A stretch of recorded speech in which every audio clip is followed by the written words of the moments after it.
অনেক পুরুষই আছেন যারা গোপন দুর্বলতায় ভুগছেন। এই গোপন দুর্বলতা বা পুরুষের হার্নিয়া, বন্ধ্যাত্ব ইত্যাদি সমস্যা তারা মেথি খেয়ে দূর করতে পারবেন। আর কিচ্ছু লাগবে না। শুধুমাত্র পুরুষ নয়, নারীদেরও গোপন দুর্বলতা বা অক্ষমতা রয়েছে। এই সকল নারী পুরুষ নিঃসন্দেহে উপকার পাবেন। কি নিয়মে খাবেন তা কিন্তু অবশ্যই আপনাদেরকে ভালোভাবে জেনে নিতে হবে। মেথি খেলে আর কি কি উপকার হয়?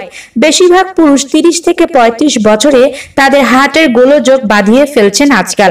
হয়তো আপনার হাই ব্লাড প্রেশার, আবার কারো কারো ক্ষেত্রে লিপিড প্রোফাইল যেমন কোলেস্টেরল অর্থাৎ এলডিএল বেড়ে যায়, আবার কারো কারো ক্ষেত্রে টিসি অর্থাৎ ট্রাইগ্লিসারাইড বেড়ে যায়। এই ধরনের বিষয় যদি আপনার সঙ্গে ঘটে তাহলে অবশ্যই আপনি আজ থেকেই মেথি খাওয়া শুরু করে দিবেন। মেথি নিঃসন্দেহে আপনাকে এই ধরনের রোগগুলো থেকে বাঁচাবে। যাদের হার্টের সমস্যা রয়েছে তারা মেথি খাবেন। মেথি খেলে আপনার হার্ট সুরক্ষিত থাকবে। মেথিতে এমন কিছু উপাদান রয়েছে যা হার্টের ব্লকেজকে দূর করতে পারে, ব্লকেজ খুলে দিতে পারে। নিয়মিত মেথি খেতে হবে। অনেকে আছেন যে রক্তে গ্লুকোজের পরিমাণ বেড়ে গেছে অর্থাৎ ডায়াবেটিসে আক্রান্ত। আমাদের দেহের গ্লুকোজের মাত্রা নিয়ন্ত্রণ করতে পারে মেথি, এবং এর অ্যামিনো অ্যাসিড অগ্নাশয় ইনসুলিনের ক্ষরণ বাড়িয়ে দেয়। আমরা সবাই জানি যে ইনসুলিনের ক্ষরণ যখন বাড়ে তখন আপনার ডায়াবেটিস নিয়ন্ত্রণে আসে, আর এই কাজটি মেথি খুব ভালোভাবেই করতে পারে। যদি কোনো নারী মেথি সেবন করেন তাহলে তিনি একই সঙ্গে আরো কিছু উপকার পাবেন। তার শারীরিক শক্তি এবং তার শারীরিক সৌন্দর্য বেড়ে যাবে বহু গুণে। চুলের সৌন্দর্য, ত্বকের সৌন্দর্য অন্য অনেকের চেয়ে বহু গুণে বাড়বে। একই বিষয় কিন্তু পুরুষদের ক্ষেত্রেও। পুরুষেরাও মেথি সেবন করলে শারীরিক এবং মানসিক প্রশান্তির পাশাপাশি নিজের দেহের সৌন্দর্য বাড়িয়ে নিতে পারবেন। যাদের 12 মাস ঠান্ডা কফ কাশির সমস্যা থাকে, গলা খুসখুস করে, টনসিলের সমস্যা আছে, বা যখন তখন গায়ে অল্প জ্বর থাকে, তারা অবশ্যই মেথি সেবন করবেন। মেথি সেবন করলে এই সকল সমস্যা দূর হয়ে যাবে। যাদের হজমের সমস্যা রয়েছে তারা মেথি খাওয়ার কথা কখনোই ভুলে যাবেন না। এতে রয়েছে প্রচুর পরিমাণে ফাইবার, অ্যান্টিঅক্সিডেন্ট, যা দেহের বিষাক্ত উপাদানগুলোকে দেহ থেকে বের করে দেয়।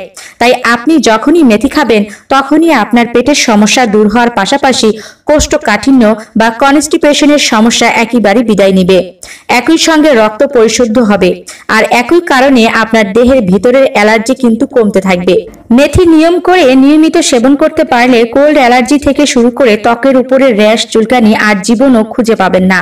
মেথিতে এমন কিছু উপাদান রয়েছে যা আপনার দেহের শারীরিক শক্তি ক্ষমতাকে বহু গুণে বাড়িয়ে দেয়। যাদের শারীরিক শক্তি কম, দুর্বল, শারীরিক অক্ষমতা, কমজোরি, পেশির দুর্বলতা ইত্যাদি সমস্যা রয়েছে তারা নিঃসন্দেহে এটি সেবন করবেন। মেথি এই সকল সমস্যাকে দূর করবে। এতে রয়েছে প্রচুর পরিমাণে iron, potassium, protein, fibre, vitamin C, niacin ও অ্যান্টিঅক্সিডেন্ট। এই সকল উপাদান আপনার দেহের জন্য অত্যন্ত প্রয়োজনীয়। তাই মেথি শুধুমাত্র ঔষধ নয়, এটি হলো মহা ঔষধ। মেথি আপনার দীর্ঘস্থায়ী বার্ধক্যকে ঠেলে তারুণ্যকে ফিরিয়ে আনতে পারে। যারা অল্প বয়সে বুড়ো হওয়ার দিকে চলে গেছেন তারা আজ থেকে মেথি সেবন করুন। মেথি আপনাকে সতেজ ও প্রাণবন্ত করে তুলবে, আপনার ঘুম ভালো করবে। যারা খুব বেশি স্থূলতা রোগের সমস্যায় ভুগছেন অর্থাৎ ওবেসিটি আপনার রোগে পরিণত হয়েছে তারা কিন্তু মেথি সেবন করলে খুব ভালো উপকার পাবেন। মাত্র কিছুদিন সেবন করুন, দেখবেন এর থেকে ভালো ঔষধ আপনি আর কখনো পাননি। মেথি আপনার এই সকল উপকার করবে, কিন্তু তার জন্য মেথি আপনাকে অবশ্যই সঠিক নিয়মেই সেবন করতে হবে। কি নিয়মে সেবন করবেন? মেথি সেবন আসলে এক এক রোগে এক এক ভাবে করতে হয়। আমি কয়েকটি উপায় বলছি, আপনার দেহের সঙ্গে মিলিয়ে দেখুন যে আপনি কোন নিয়মে সেবন করবেন। যারা ডায়াবেটিস, হার্টের গোলযোগ, এলডিএল নিয়ন্ত্রণ অর্থাৎ আপনার খারাপ কোলেস্টেরল বের করে দেওয়া নিয়ন্ত্রণ করা, একই সঙ্গে ট্রাইগ্লিসারাইড নিয়ন্ত্রণ করা এবং সেই সঙ্গে পেটের গোলযোগকে নিয়ন্ত্রণ করার জন্য মেথি সেবন করবেন, তারা 2 চা চামচ পরিমাণ মেথি নেবেন। সেটা 1 গ্লাস গরম পানিতে। গ্লাসের পানিটা কোনোভাবে প্লাস্টিকের মগে রাখবেন না, এটা কাচের অথবা স্টিলের মগে রাখার চেষ্টা করবেন। এই ধরনের একটি পাত্রে 250 মিলি পানি নিয়ে তাতে 2 চা চামচ পরিমাণ মেথি দানা দিয়ে দিন। পরিষ্কার পরিচ্ছন্ন মেথি 1 গ্লাস পানিতে সারা রাত ভিজিয়ে রেখে সকালবেলায় শুধুমাত্র পানিটা ছেঁকে পান করবেন। এভাবে পান করে যান যে কয়টি রোগের কথা বললাম এই রোগগুলো আপনার থাকবে না। অন্যদিকে যারা ঠান্ডা, কফ, কাশি ইত্যাদি সমস্যার জন্য মেথি সেবন করতে চান, কোল্ড অ্যালার্জি, ত্বকের উপরে অ্যালার্জি, তারা অন্যভাবে মেথি সেবন করবেন। সেক্ষেত্রে আপনি হালকা করে ভেজে নেবেন, একদম হালকা ভাবে শুকনো করে ভেজে নেবেন। ধুয়ে শুকানোর পর রোদে শুকিয়ে মেথিটা হালকা করে ভেজে সেই মেথিটা আপনাকে গুঁড়ো করতে হবে।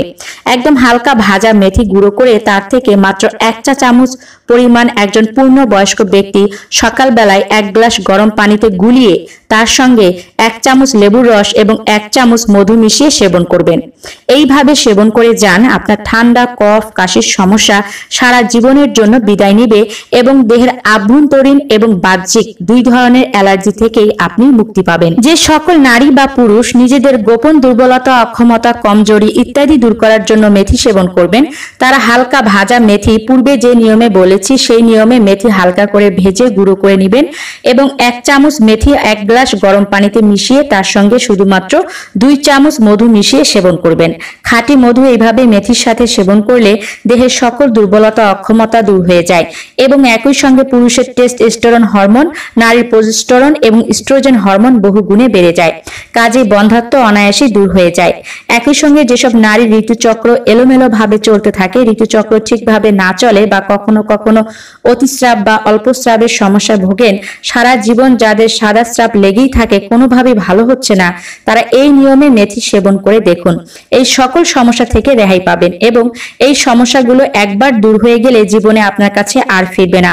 যে সকল 40 ঊর্ধ্ব মানুষ বাতের ব্যথায় অস্থির, পেশির দুর্বলতা, সিঁড়ি দিয়ে ওঠানামা করতে পারেন না, এই তীব্র ব্যথা কমাতে এটি আপনি সেবন করুন। মেথি ভিজিয়ে রেখে সেবন করুন, শুধুমাত্র পানিটা সেবন করতে পারেন এবং মেথি চিবিয়ে খেয়ে আপনি একই সঙ্গে পানিটাও পান করতে পারেন। যাদের প্রচুর পরিমাণে কোষ্ঠকাঠিন্য রয়েছে তারা কিন্তু এই নিয়মে সেবন করবেন। প্রথমে ভেজানো মেথিটা ভালো করে চিবিয়ে খেয়ে তারপরে মেথি ভেজানো পানিটাও সকাল বেলায় পান করবেন। মেথি কিডনির কার্যক্ষমতা বহু গুণে বাড়িয়ে দেয়। বিশেষ করে ক্যালসিয়াম অক্সালেট যে কিডনির পাথরের জন্য দায়ী, সেই বিষয়টি মেথি খেলে দূর হয়ে যায়। কাজেই কিডনি পরিষ্কার করবে এবং কিডনির পাথর দূর হয়ে যাবে। মেথি যদি আপনি ভুলভাবে খান বা কেউ যদি কাঁচা মেথি মুখে দিয়ে চিবিয়ে খেয়ে নেন বা কাঁচা মেথি আপনি পানিতে ভিজিয়ে রেখে খেলেন, তাহলে কিন্তু উপকার হবে না। অনেকে আছেন গরম পানিতে না দিয়ে ঠান্ডা পানিতে মেথি ভিজিয়ে খাচ্ছেন, এতে কোনো উপকার পাবেন না। মেথি অবশ্যই আপনাকে সঠিক নিয়মে খেতে হবে, তাহলে যে সকল উপকারের কথা বললাম সে সবকিছুই আপনি পাবেন।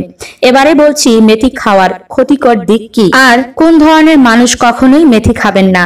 অনেকে আছেন যাদের শরীর অত্যন্ত দুর্বল, এতটাই দুর্বল যে যখন তখন সেন্সলেস হয়ে পড়ে যান এবং ব্লাড প্রেশার সবসময় নিম্ন গতিতে থাকে, তারা মেথি সেবন করা থেকে বিরত থাকবেন অথবা মেথি সেবন করলে অন্যান্য পুষ্টিকর খাবারের পরিমাণ বাড়িয়ে দিবেন, কারণ মেথি আপনার ব্লাড প্রেশারকে খুব দ্রুত কমিয়ে আনে। কাজেই এটা হাই ব্লাড প্রেশারের জন্য উপকারী হলেও লো ব্লাড প্রেশারের জন্য ক্ষতিকর। আর মেথি হঠাৎ করে রক্তে সুগারের পরিমাণকে নামিয়ে আনে। কাজেই যারা ডায়াবেটিসে আক্রান্ত তারা যদি কোনো কারণে ইনসুলিন নিচ্ছেন বা অন্য কোনোভাবে ডায়াবেটিস নিয়ন্ত্রণ করার চেষ্টা করছেন, সেই ক্ষেত্রে মেথি সেবন করলে কিন্তু হঠাৎ করে আপনার সুগার লেভেল খুব বেশি কমে যেতে পারে এবং আপনি বিপদে পড়তে পারেন। এটিতে ক্রোমারিন থাকে যা রক্তের দানা জমাট বাঁধাকে প্রতিরোধ করে। অনেকে আছেন যাদের জন্মগতভাবে রক্ত পাতলা, কোথাও কেটে গেলেই দেখবেন প্রচুর পরিমাণে ব্লাড ঝরছে। যাদের এই সমস্যা রয়েছে, রক্ত জমাট বাঁধতে দেরি হয়, তারা মেথি সেবন থেকে বিরত থাকবেন, তাহলে আপনার দেহের রক্ত আরো পাতলা হয়ে যাবে। এই কারণে মেথি যাদের হার্টের ব্লকেজ রয়েছে তাদের জন্য উপকারী। এটি রক্ত জমাট বাঁধাকে খুব সহজেই দূর করে। ভিডিওটি ভালো লাগলে অবশ্যই এই নিয়মে মেথি খেয়ে যাবেন আর সুস্থ থাকবেন। দেখা হচ্ছে পরবর্তী কোনো এক ভিডিওতে। ধন্যবাদ।